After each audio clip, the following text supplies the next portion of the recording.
Sir Handel had had a bad day. The old coaches, Agnes, Ruth, Lucy, Jemima and Beatrice, had been awkward. They'd made him slip to a standstill twice. He was furious. Those cattle trucks should be scrapped, he fumed. Scarloey was shocked. I won't have it, he protested.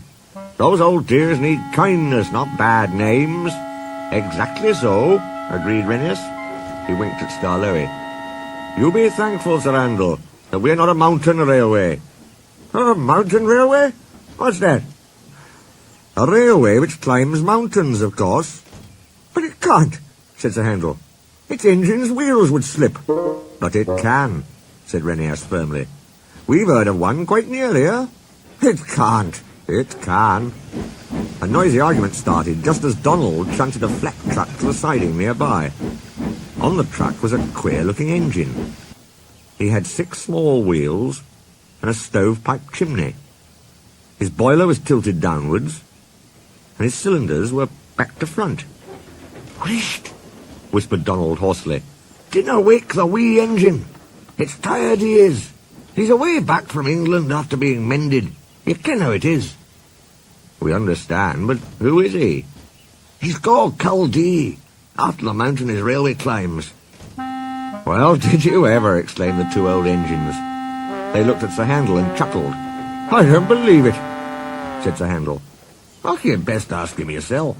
Then maybe you'll learn it's the truth I've been telling you. Donald puffed away, offended.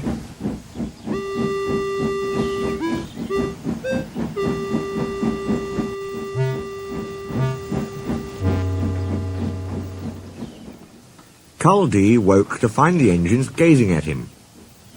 Where am I? He asked. They told him. That's good, he said. I'm nearly home now. Do you really climb mountains?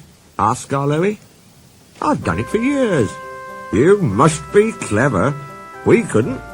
Our wheels would slip. I'm not really clever, laughed Culdee.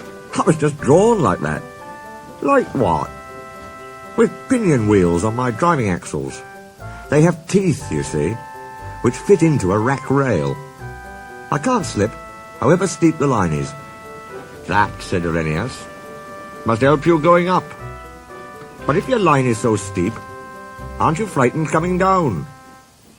Why? We have good brakes. Coaches, went on Rennius, are sometimes silly and try to push us downhill.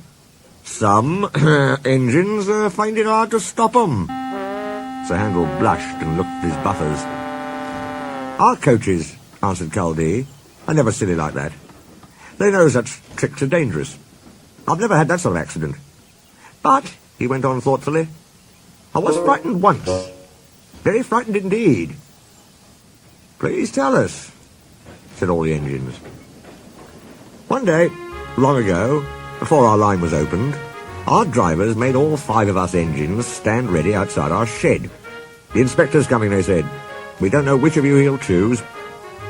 He chose me, climbed into my cab, and made me push 2 coaches to the summit.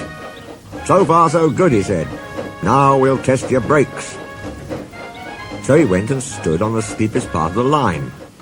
Down, down it fell, with a nasty curve below, edging a precipice. Brakes off, driver. Let him roll. Oh, gasped the little engine in horror. The coaches nudged me. We gathered speed downhill. I was terrified. My driver's hand stole to the brake. Hands off, ordered the inspector. Then I remembered. I had automatic brakes. I could put these on myself. Perhaps the inspector wanted to see if I could. They worked beautifully. Well done, Culdee, said the inspector. You'll do. I smiled, of course, but felt very shaky. My driver and fireman mopped their faces. They'd been nervous too. I'm never nervous now, finished Culdee. Why should I be? There's no need.